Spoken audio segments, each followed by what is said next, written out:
Hello everyone, my name is doctor Kirti और आज का हमारा टॉपिक रहेगा endoplasmic reticulum. Okay, endoplasmic reticulum क्या है? एंडोप्लाज्मिक रेटिकुलम एक सेल ऑर्गेनेल है जो साइटोप्लाज्म में प्रेजेंट होता है। नेट लाइक स्ट्रक्चर होता है। ओके, इसमें एंडो का मतलब होता है इनसाइड, प्लाज्मिक मीन्स साइटोप्लाज्म और रेटिकुलम मीन्स नेटवर्क। यानी साइटोप्लाज्म के अंदर एक नेटवर्क लाइक स्ट्रक्चर आपका एंडोप्लाज्मिक रेटिकुलम कहलाता है। जो एंडोप्लाज्मिक रेटिकुलम वो सबसे पहले डिस्कवर किया था by Porter in 1945। Okay, now endoplasmic reticulum in cytoplasm, some open and close branch activity are present which is bounded by membrane to form a network of membranous system। मतलब endoplasmic reticulum जो होता है वो cytoplasm में present होता है, tubules की form में होता है। एक तरफ से ओपन होता है, एक तरफ से क्लोज होता है। Okay, endoplasmic reticulum absent in prokaryotes and mature erythrocytes of mammals. Endoplasmic reticulum absent होता है आपका प्रोकैरियोट्स में और मैच्योर इरेथ्रोसाइट्स, मैमल्स के मैच्योर इरेथ्रोसाइट्स में भी ये एब्सेंट होता है। Cytoskeleton of a cell made up of a ER, microtubules, microfilaments and intermediate filaments। किसी भी सेल की जो स्केलेटन होती है, मतलब किसी भी सेल का जो ढांचा बना हुआ होता है, वो आपका endoplasmic reticulum microtubules, microfilament and intermediate filament से मिलकर बना हुआ होता है। इन सभी को हम आगे अलग से टॉपिक में डिस्कस करेंगे। ठीक है, इससे यहाँ पर बस इतना समझ लीजिए कि एंडोप्लाज्मिक रेटिकुलम जो होता है ये एक इम्पॉर्टेंट पार्ट है किसी भी सेल की फॉर्मेशन के लिए। ओके, अगर हम इसका अल्ट्रा स्ट्रक्चर देखते हैं तो जो एंडोप्लाज्मिक रेटिकुलम वो आपको दिखाई देगा सिस्टर्नी, वेसिकल और ट्यूब्यूल्स में। यहाँ पर सिस्टर्नी क्या होता है? एक सेक लाइक फ्लैटेंड अनब्रांच स्ट्रक्चर होता है। ठीक है, यानी कि जो सिस्टर्नी होती है वो सेक लाइक होती है, यानी कि और एक अनब्रांच होती है, इसकी कोई ब्रांच नहीं होती है। ओके, वेसिकल होता है आपकी स्मॉल राउंड स्ट्रक्चर होता है जिसका डायमीटर होता है 25 to 500 माइक्रोन। नेक्स्ट है ट्यूब्यूल्स, ये आपकी ब्रांच होती है। ठीक है, अब हम स्ट्रक्चर के थ्रू इसका फंक्शन समझते हैं। सबसे पहले तो देख लेते हैं एंडोप्लाज्मिक रेटिकुलम कैसा वो दिखता है। ये सबसे पहले ये देखते हैं कि जो एंडोप्लाज्मिक रेटिकुलम है ये आपका न्यूक्लियस से अटैच्ड होता है, यानी कि जो इसका ओरिजिन होता है, ये फॉर्मेशन होता है वो न्यूक्लियर एनवेलप से ही होता है। ओके, जो इनर और आउटर मेम्ब्रेन होती है न्यूक्लियस की वो फिल होती है ल्यूमेन से। इसका जो कैविटी होता है उसको हम ल्यूमेन बोलते हैं। यहीं से कुछ सेल्स एक्साइट होती हैं and they form a endoplasmic reticulum. ये देखिए पूरा एक नेट लाइक स्ट्रक्चर बना लेती हैं ट्यूब्यूल्स की फॉर्म में। एक तरफ से ओपन होती है, फिर क्लोज होती है, फिर ओपन, इस तरीके का इसका पूरा स्ट्रक्चर होता है। और ये न्यूक्लियस से लेकर सेल मेम्ब्रेन तक कनेक्ट होता है और एक नेटवर्क की फॉर्म में होता है। ओके, नाउ अब हमने जो इसके अल्ट्रा स्ट्रक्चर की बात की थी उसमें सबसे पहले हमने देखा था सिस्टर्नी। इसका फर्स्ट पॉइंट था कि सिस्टर्नी क्या होता है। ये देखिए माइक्रोट्यूब्यूल्स जिससे बनी हुई होती हैं वो आपकी सिस्टर्नी होती हैं। इसका काम क्या होता है? जो प्रोटीन के जो मॉलिक्यूल्स होते हैं सैक में, folding of protein molecules in the sac, mainly इसका काम क्या होता है कि मेनली क्या होती है कि जो फोल्डिंग्स होती हैं, ये जो फोल्डिंग्स होती हैं प्रोटीन की वो ही सिस्टर्नी होती है। ठीक है, इस सैक में जो भी फोल्डिंग होगी वो आपकी सिस्टर्नी कहलाएंगी which is made up of protein. Okay, इसी के थ्रू हमने आपको दूसरा पॉइंट बताया था वेसिकल। ठीक है, वेसिकल क्या होता है कि आपका राउंड सर्कल लाइक स्ट्रक्चर होता है।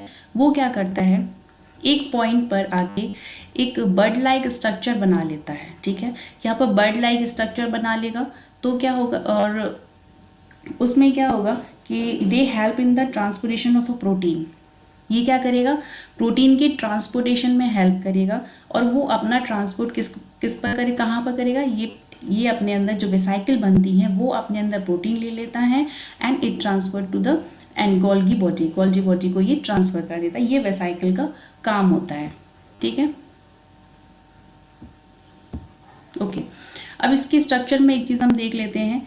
ये जो आपकी ये चीज़ जो आप ग्रेन्यूल्स लाइक स्ट्रक्चर आपको दिख रहे हैं, यहाँ पर दो टाइप की एंडोप्लाज्मिक रेटिकुलम आपको दिख रही होगी। ये आपकी स्मूथ एंडोप्लाज्मिक रेटिकुलम है और ये रफ एंडोप्लाज्मिक रेटिकुलम है। ठीक है, पहले हम इसके थ्योरी देख लेते हैं। On the basis of presence and absence of ribosome, ribosome की प्रेजेंस और एब्सेंस के बेसिस पे एंडोप्लाज्मिक रेटिकुलम आपका 2 टाइप का होता है, आपका smooth endoplasmic reticulum and rough endoplasmic reticulum.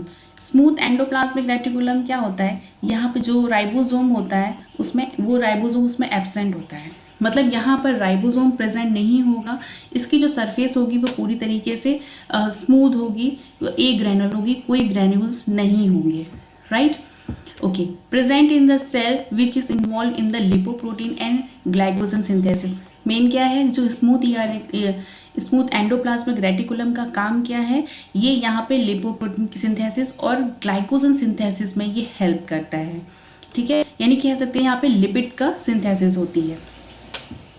It is made up of a vesicle and tubules, ये वेसिकल और ट्यूब्यूल से मिलकर बना हुआ होता है। Sarcoplasmic reticulum found in the skeleton and cardiac muscles.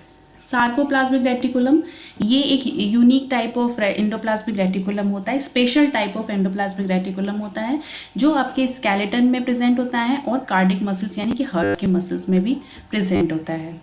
Next है आपका रफ एंडोप्लाज्मिक रेटिकुलम और granular endoplasmic reticulum. Rough endoplasmic reticulum क्या होता है कि जहाँ जो ये रफ एंडोप्लाज्मिक होता है इसमें राइबोसोम प्रेजेंट होता है, यानी कि उसकी सरफेस पे ग्रेन्यूल्स होते हैं, वो ग्रेन्यूल्स आपके राइबोसोम कहलाते हैं, ठीक है। देखिए पर हम स्ट्रक्चर देख लेते हैं फिर से।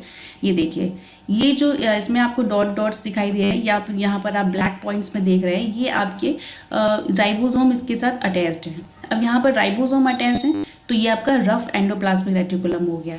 उसी के साथ यहाँ पर जो ट्यूब्यूल्स हैं ये सारे जो है ये स्मूथ है, यहाँ पर आपको कोई भी एंडोप्लाज्मिक राइबोसोम नहीं दिख रहा है, ठीक है, यानी कि इसकी जो सरफेस है वो पूरी तरीके से स्मूथ है और इसकी रफ है, ठीक है। ओके, हाँ, तो इसके इंपॉर्टेंट पॉइंट्स क्या है कि जो रफ एंडोप्लाज्मिक रेटिकुलम होता है उसके अंदर राइबोसोम प्रेजेंट होते हैं। अब कौन सा राइबोसोम प्रेजेंट होता है, यहाँ पर राइबोपोरीन प्रेजेंट होता है। राइबोपोरीन फर्स्ट एंड सेकंड दोनों ही इसमें राइबोपोरीन प्रेजेंट होते हैं। राइबोपोरीन है क्या, एक टाइप का ग्लाइकोप्रोटीन है ये, ओके। जो रफ एंडोप्लाज्मिक रेटिकुलम है ये प्रोटीन सिंथेसिस में आपकी हेल्प करता है। और इसमें एक क्वेश्चन आया हुआ है कि कौन से टाइप का राइबोसोम इसमें अटैच्ड होता है, तो आपका 60S राइबोसोम अटैच्ड होता है एंडोप्लाज्मिक रेटिकुलम से, ओके। नाउ अगर हम इसका केमिकल कॉम्पोजिशन देखें तो कॉम्पोजिशन में हमें पता है कि जो एंडोप्लाज्मिक रेटिकुलम है वो लिपिड और प्रोटीन से मिलकर बना होता है, यानी कि लिपिड की और प्रोटीन की सिंथेसिस में ये हेल्प करता है, ओके। ओरिजिन की अगर हम बात करें तो अभी हमने देखा कि इसका जो ओरिजिन है वो न्यूक्लियर एनवेलप से हुआ है। देखिए इसका अल्ट्रा स्ट्रक्चर एक बार और देख लेते हैं।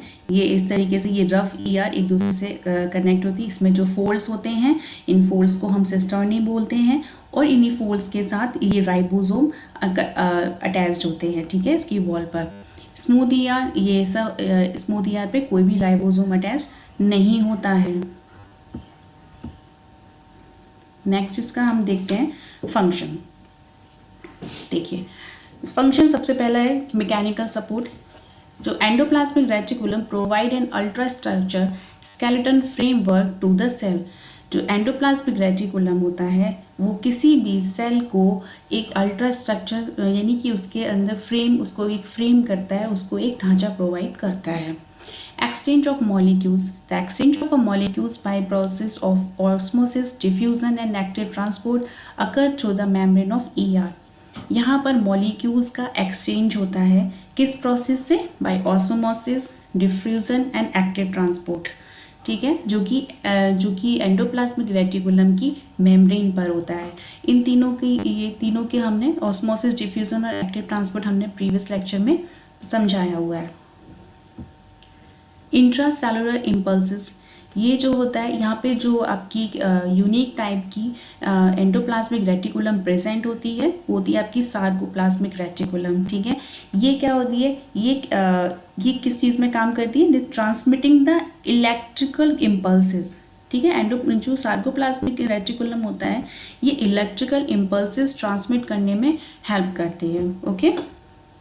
न्यूक्लियर मेम्ब्रेन ओरिजिन, जो एंडोप्लाज्मिक रेटिकुलम होता है form a new nuclear membrane after sale division. जब सेल डिवीज़न होता है तो एंडोप्लाज्मिक रेटिकुलम क्या करता है, नई न्यूक्लियर मेम्ब्रेन बनाने में हेल्प करता है। Okay, protein synthesis, endoplasmic reticulum का इसका मेन फंक्शन क्या है, ये प्रोटीन सिंथेसिस में हेल्प करता है। कौन सा, रफ, जो रफ ईआर होता है वो प्रोटीन सिंथेसिस में हेल्प करता है। लिपिड की सिंथेसिस और स्टोरेज, यानी कि जो लिपिड की सिंथेसिस कहाँ होती है, आपकी स्मूथ ईआर में, ठीक है। Smooth endoplasmic reticulum is related with the steroids and lipid synthesis and storage. जो स्मूथ ईआर होता है वो आपकी लिपिड की सिंथेसिस करता है और उसको स्टोर करके रखता है। तो नेक्स्ट, ठीक है, ओके। जो ग्लाइकोजन मेटाबॉलिज्म में भी हेल्प होती है, कैसे, जो स्मूथ ईआर होता है is related with the glycogenolysis. Okay, जो स्मूथ ईआर होता है वो ग्लाइकोजन मेटाबॉलिज्म में हेल्प करता है। नेक्स्ट है आपका डिटॉक्सिफिकेशन। देखिए, अब क्या होता है कि जो डिटॉक्सिफिकेशन और मसल्स कॉन्ट्रैक्शन हम यहाँ पर देखते हैं। डिटॉक्सिफिकेशन क्या होता है, डिटॉक्सिफिकेशन मतलब कि जो हमारी लिवर होती है, हमारी लिवर को डिटॉक्सिफाई होने के लिए उसमें जो SER होता है, यानी कि जो स्मूथ एंडोप्लाज्मिक रेटिकुलम होता है, वो अपने अंदर एक एंजाइम रखता है, साइटोक्रोम P450। साइटोक्रोम P450 इसका एंजाइम है। वो क्या करता है, catalyse the breakdown of carcinogen. जो कार्सिनोजन सेल्स होती हैं, जो एक टॉक्सिक सेल्स होती हैं, उनको ब्रेक डाउन करने में हेल्प करता है, तोड़ने में हेल्प करता है। इससे क्या होता है कि ऐसे हमारा लिवर जो होता है वो डिटॉक्सिफाई हो जाता है।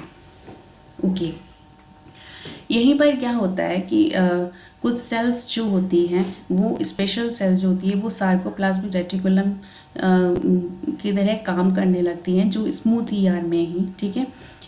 तो वो क्या करती हैं, वो सेल्स क्या करती हैं, take calcium ion from cytoplasm. वो कैल्शियम आयन जो को ले क्या करती हैं कि कुछ सेल्स जो होती है वो कैल्शियम आयन को साइटोप्लाज्म से ले लेती हैं, ठीक है, उसको स्क्वीज करती हैं। उसके बाद when the muscles is triggered by the nerve stimuli, उसके बाद जब मसल्स जो होती हैं, उसके बाद मसल्स में कुछ स्टिमुलस होना स्टार्ट हो जाता है, यानी कि नर्व्स जो होती है वो स्टिमुलस होने लगती हैं, तो calcium ion release causing muscles contraction. फिर ये सेल्स क्या करती है, ये सार्कोप्लाज्मिक रेटिकुलम ये अपना कैल्शियम आयन रिलीज कर देती हैं। इससे क्या होता है कि जो मसल्स में कॉन्ट्रैक्शन स्टार्ट हो जाता है। ओके, ये इसका फंक्शन है। ओके, ये यहीं पे ये चीज़ यहाँ पे मेंशन है कि मसल्स का कॉन्ट्रैक्शन के लिए SER associated with the release and Uptake of a calcium ion during a muscles contraction. जब मसल्स का कॉन्ट्रैक्शन होता है तो SER क्या करता है, कैल्शियम आयन को पहले लेता है फिर रिलीज कर देता है। ओके, ये इसका हमारा एंडोप्लाज्मिक रेटिकुलम फिनिश होता है। अगर आपको वीडियो पसंद आया तो लाइक, शेयर और सब्सक्राइब ज़रूर करिए। Thank you.